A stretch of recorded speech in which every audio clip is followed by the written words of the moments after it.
Well, good morning again. So this past week on Wednesday, Frank, my husband, and I had dinner with a kind of like a good acquaintance who I think is going to become a good friend. We met at his house, which was a total win for us because he's way better at cooking and hospitality than we are. So that was the first good thing, and the whole evening was delightful. Our friend is what I would call a religious leader in this town. So naturally, as the evening wore on, we talked shop together a little bit. He asked how things were going here at Edges, and I gave him a little summary of my perceptions. And after my summary, he said something so curious to me. First, he said, "Well, yes, I've heard people talk about your church, and they talk about how it's a very welcoming place." I was starting to get all puffed up. And then he said, "And often I hear themes that sound something like, it seems like you're not always sure what you believe there." Now this was the irony of all ironies, because I have been working on today's elephant all week. The elephant is certainty. And he said, "We're not at all sure what we believe." And in fact, I have been working on certainty all day up until this dinner. The elephant is certainty, and we picked it after reading your many suggestions. Thank you for submitting them.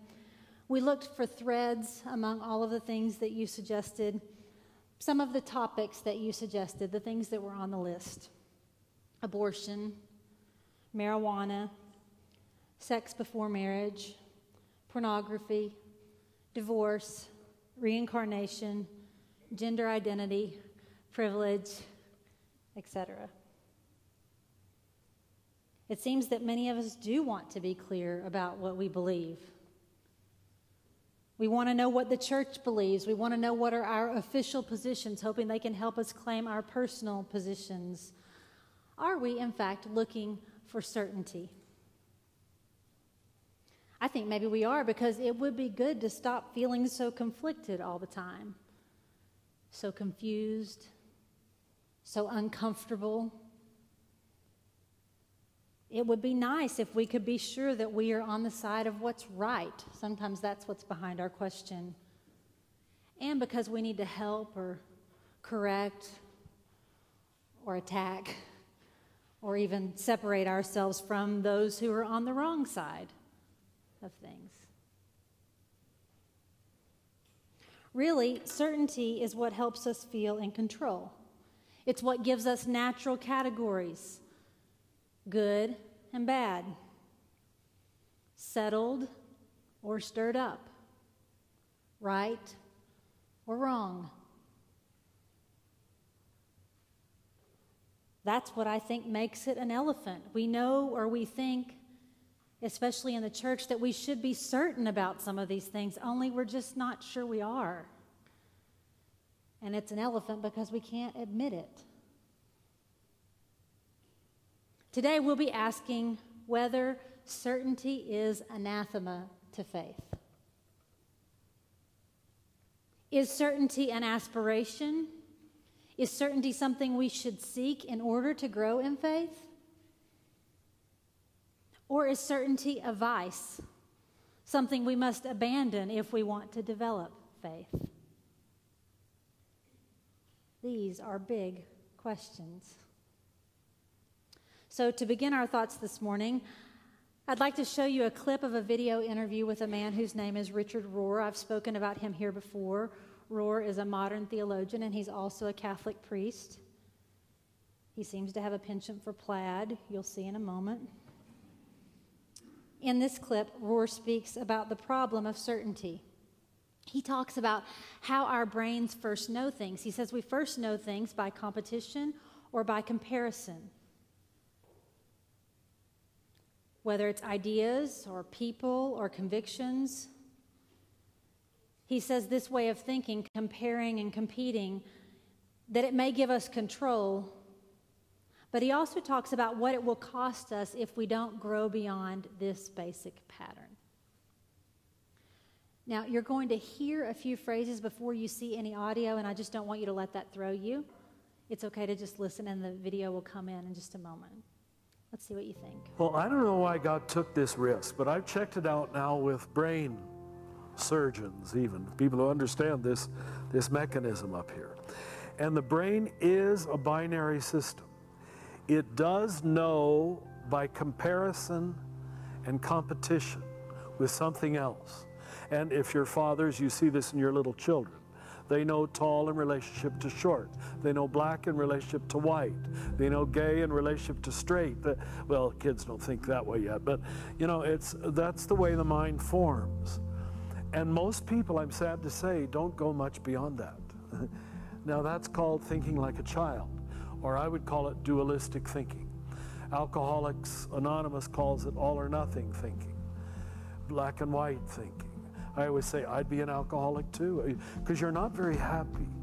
You can't be happy with a dualistic mind. You're disappointed in everything, because what you're doing with a dualistic mind, you ask for an explanation. Every event, every person, every situation that comes toward you, you don't realize it, but you split it. That part of it that you already like, agree with, understand, and that part that doesn't threaten you and that is not mysterious to you, you call that true or good. That's the way the mind works. And I work that way too, if I don't watch it. That's the way the ego operates. It only takes in that which it can control and that which is to its personal advantage. Now what you've done in splitting every moment, and I mean every moment, you eliminate half of everything. The dark side, the broken side, the problematic side, the mysterious side. Now if God is by definition mystery, do you see why you stay in the first level of religion forever? Forever. I said until we start describing it precisely, it's a refusal to split. People don't get it. And they don't recognize how they are splitting all the time and eliminating everything that's threatening, everything that's mysterious, everything that's not me. So the only people that get in are white American Catholics, if you're my group, you know, white American middle-class Catholics preferably. Well, this leaves you in a very small pond.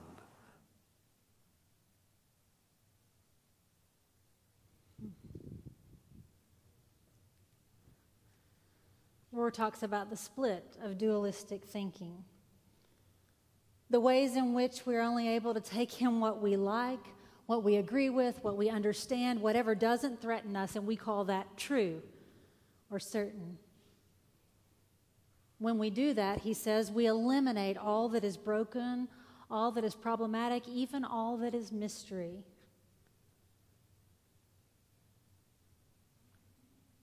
I wonder where we see that split taking place. Then I wonder if we could think about what are some of the results. In order to answer that question together this morning, one thing you could do is ask yourself, where are the places that it seems essential that we answer this question? Whose side are you on?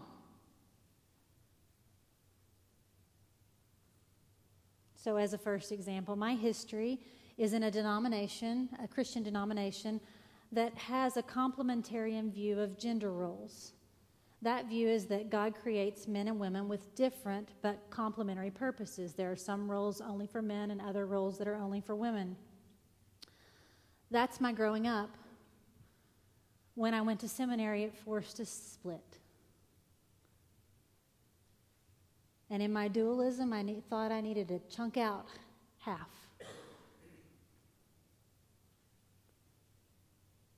Split. That's a moment where I was so tempted to kick everything to do with one side to the curb. Where else do we see the split taking place? That's our first group question for this morning. Many of you know that here at Edges, sometimes we get in groups to talk about things so that we can have bigger thoughts together.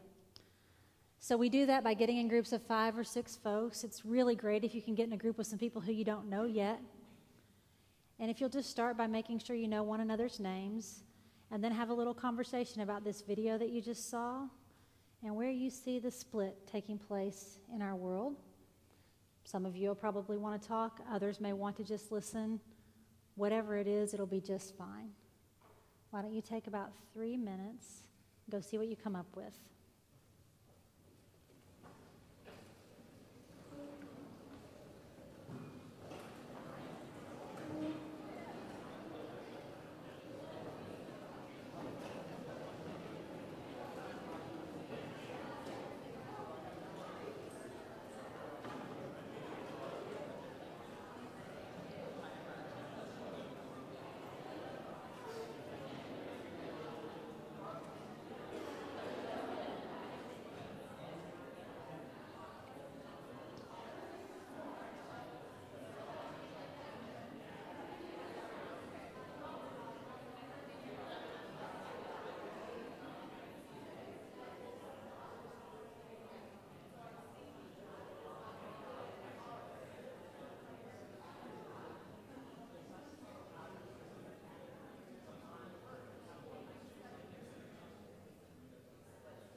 About 30 seconds, friends.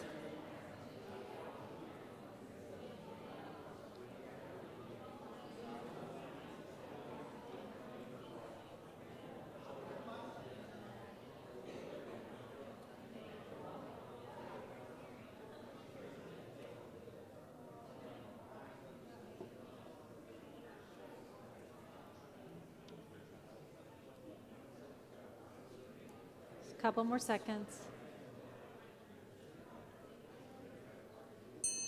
All right.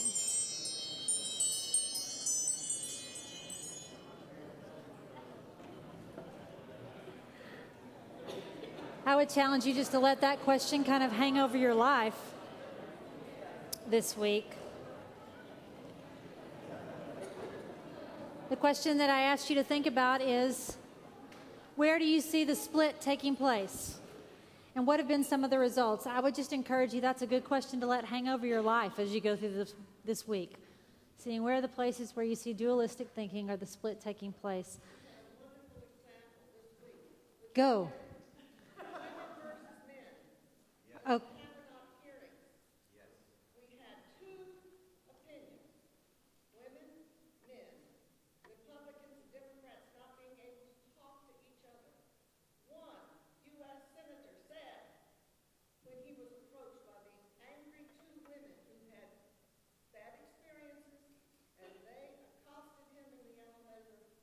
Came back into the room, went into conference,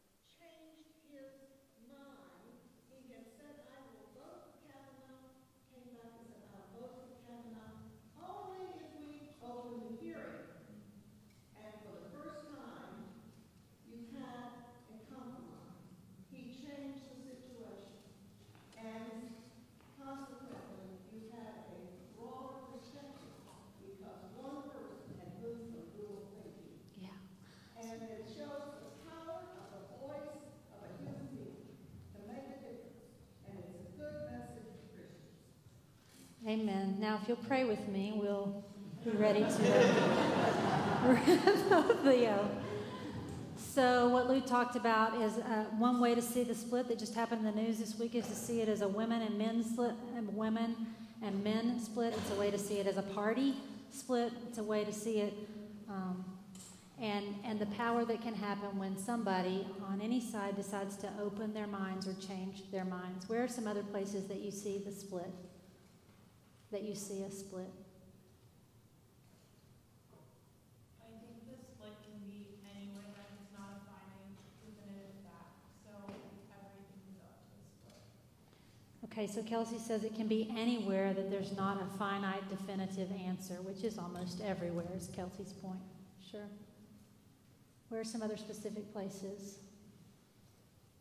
You can catch yourself when you're meeting a new person deciding which camp you're going to put them in, and sometimes if they make like a short, offhanded comment, that can be like the important deciding factor of how you label them. Yeah. Okay, so Luke's talking about even in relationships, like when you're meeting someone for the first time and they make a comment and it causes you to put them into a category.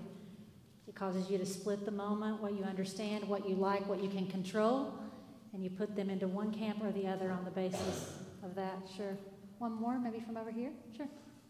This might not be as important, but I think in education, there's a split. So, for example, I'm in graduate school right now. I'm teaching classes and I'm taking classes. And when I'm in class as a student, they're saying, your primary role is to be a student.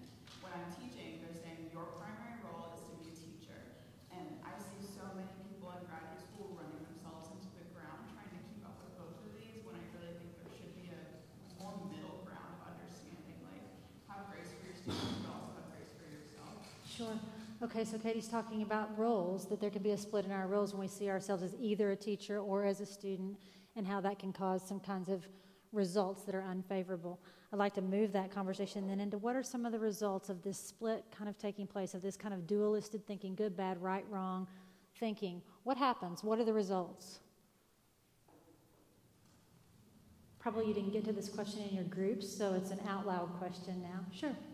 We didn't get to it, but I was thinking about the division in the church and how there's a split in the church and how you see different perspectives, but then division is the result. Okay. Yeah, division is one result. What else? Some words. Sure. Judgment. Miscommunication. Did you say anger? And anger? And an echo chamber. And the absence of understanding. Did you say isolation? And isolation? And fighting instead of discourse. And resentment. And lack of compassion. And anger. Being a bystander, is that what you said? Yes, being a bystander. Curiosity can happen.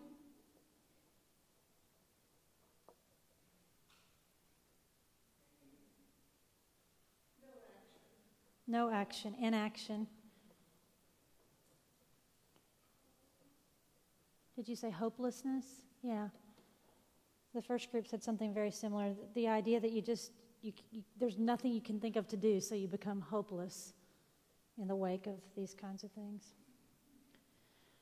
Now, before we continue, I'd like for you to think just to yourself about your own dualistic thoughts and behaviors, about where you split, where in your own life you are thinking dualistically. What are some of the ways in which you're tempted to split a moment, a person, a relationship, an idea? Everything over here is good. Everything over here is bad. How's that working out for you?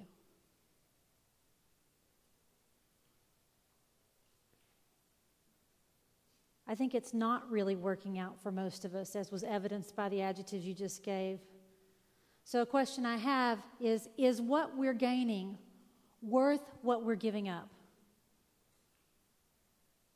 Is what we're gaining in this quest for certainty worth what we're giving up?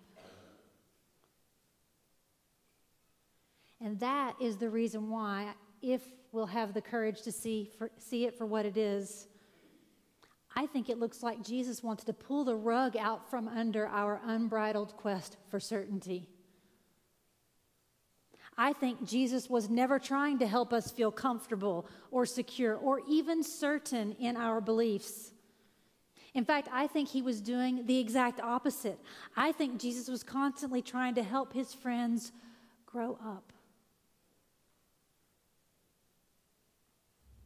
In one of his longest discussions ever recorded, in the book of Matthew, in the 5th chapter, there is this curious section that we're going to take a look at today. Scholars refer to this as the 6 antitheses. I would call them the 6 anti-certainties. In this conversation that Jesus is having with his friends, he tells them that everything they've been certain about until now needs to be rethought, that they need to open it up again. With no flowery padding in this passage, Jesus says, hey, listen, I know you have built your life on this belief, but it's time for you to think something new. It's just that if you're not really careful, which you almost never are, you're going to be tempted to idolize your belief systems. And you're going to cling to them at all costs. And so those belief systems are going to cut you off from others. They'll become your dividing lines. They'll become ways you categorize moments, people, everything. This is why 6 times Jesus gives them an alternative. I want you to hear some of it for yourselves this morning. We're going to start with verse 21 of Matthew chapter 5. In this verse, Jesus says, "You have heard that it was said to those who lived long ago, 'Don't commit murder. And all who commit murder will be in danger of judgment.' But I say to you that everyone who is angry with their brother or their sister will be in danger of judgment." He asks them to think again. He asks them to think larger thoughts. Jesus challenges their dualistic tendencies, telling them it's not wise to simply trust what has always been the accepted position. And in this case, this first verse here, he's rearranging their ideas about what it is to kill people, something they think they have locked down.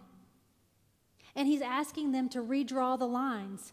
In fact, in this verse, he's pushing them to see that there's no line they can draw that makes it certain they'll come out on the right side.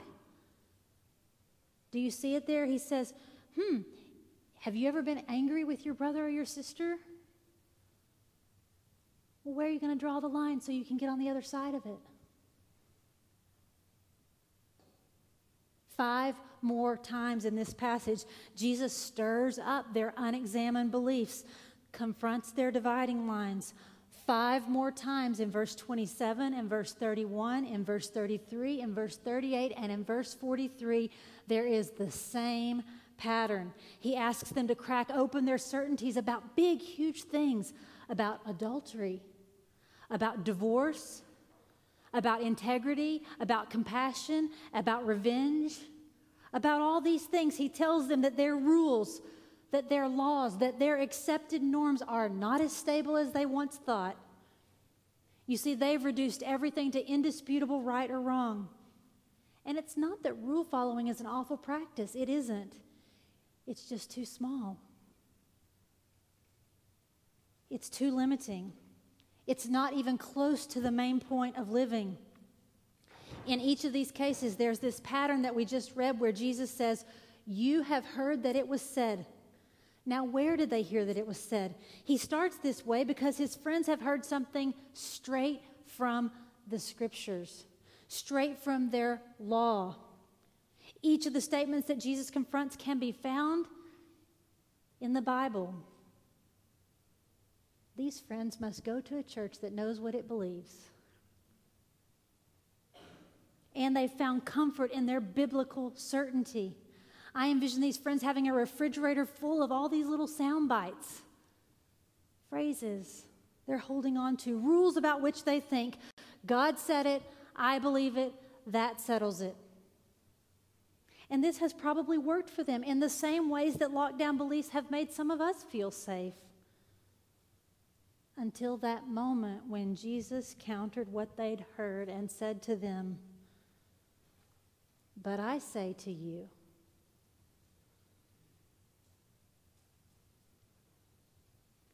he said it to drive home the point about where our certainty lies and where it doesn't. I say to you, look to me. Jesus is even willing to take their scriptures and to reform them. Sometimes he expands the meaning in these verses. Sometimes he refocuses the point. He tells them it's the right thing, but you've got the point of it wrong. And in the last two instances, in verses 38 and verse 43, look at them later this week, he completely overthrows what they've understood to be true and right. Now, I want to be really clear. Jesus has no intention of obliterating the scriptures. Jesus has no desire to diminish the law. He simply intends to reclaim its imagination and its intention. In verse 17, Jesus says, "Don't even begin to think that I have come to do away with the law and the prophets. I haven't come to do away with them, but to fulfill them." To fulfill them. To fill them with fullness that cannot be contained in a little closed box. From their side, what an uncertain proposition it would be to, for the first time, open that box. What a complete act of faith to involve themselves in what he's suggesting. What a total mystery. What a tough thing to figure out. How would they live if they let go of all they've heard for their whole lives? What would they cling to without their categories, without their prescribed forms of judgment, without a playbook of categories for right and wrong? Where does our certainty lie? Greg Boyd is another American theologian. He's the author of several books. I've used some of them here before. He wrote the book called The Myth of a Christian Nation that we talked about a few weeks ago. I looked him up on Wikipedia because I thought y'all might want to know something else about him. And I learned he plays the drums and is a vegetarian. So I don't know if that would help his credibility with any of you or not. He knows the kind of faith that Jesus is presenting is so hard. He says it's because we like to think of faith as a psychological construct, an intellectual concept. And so we believe that the more certain we are, the stronger our faith is. And so he says doubt then must be a sign of weak faith.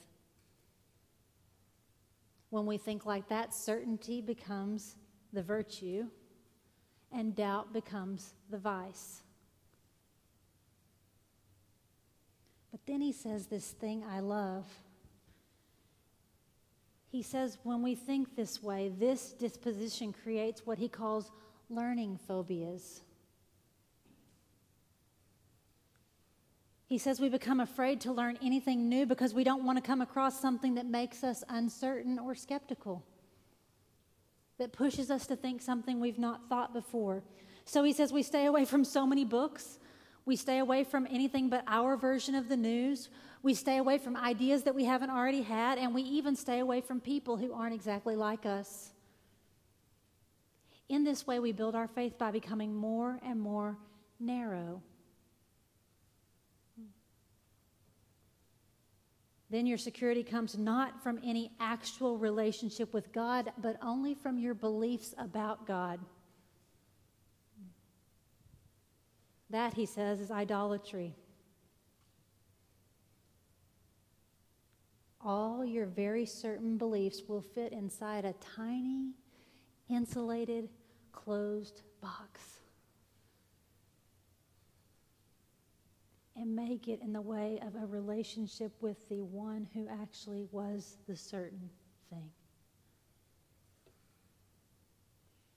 And then anything that threatens that little box triggers our fight or flight reflex. You've heard of that?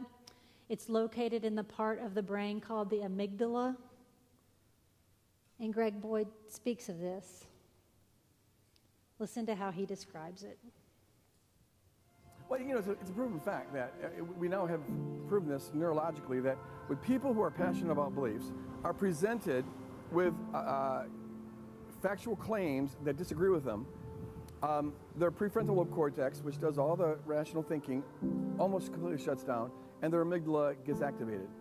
And when they're presented with alleged facts that agree with their passionate beliefs, their prefrontal lobe cortex shuts down almost as completely, and the pleasure centers of the brain get activated, which just shows that we're kind of hardwired to be narrow-minded. We love it when we find things that agree with us about beliefs that we're passionate about, and I hate it when we find things that disagree, when we have to suffer cognitive dissonance, which is one of the reasons why this country is becoming so polarized, because now people can choose the version of reality that they want based on cable news, and they tend to choose the one that gives them pleasure and avoid the one that makes them ticked off and gives them pain.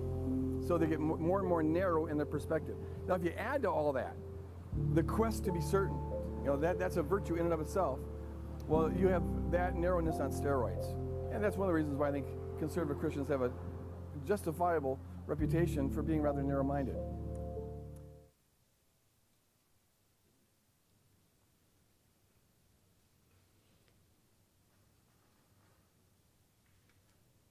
We are not called to be the group that is certain we have all the right answers. We are called to fall in love with the living God, so much so that we get swept up into God's situational wisdom, God's situational forgiveness, God's situational love, time and time again.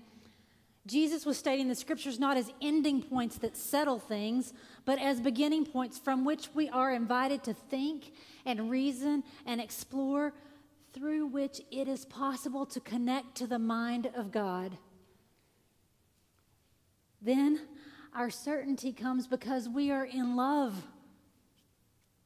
We are literally in capital L, love, settled in relationship, not in belief. This is the gift of non-dualistic, grown-up thinking. It may or may not expand our beliefs, but it absolutely expands and opens our relationships. It's what allows me to see my childhood church home still as home. To not split.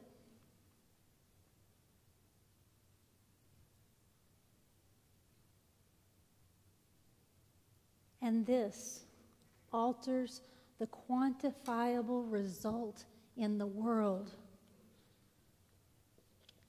Or we can stick with our line of thinking. We can stick with our dualism because it's getting us these results: judgment and miscommunication and anger and echo chambers. It's getting us the absence of understanding and isolation. It's getting us fighting instead of discourse and resentment and lack of compassion and anger. It's making us bystanders. It's helping us be more hopeless.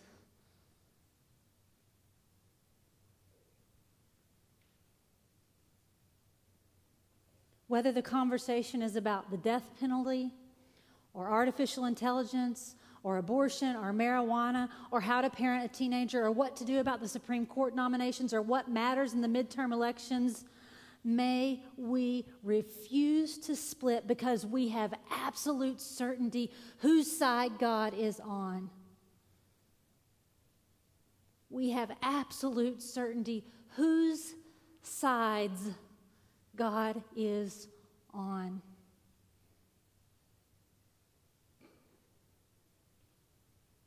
If that makes some of God's people look like we're not always sure what we believe, so let it be.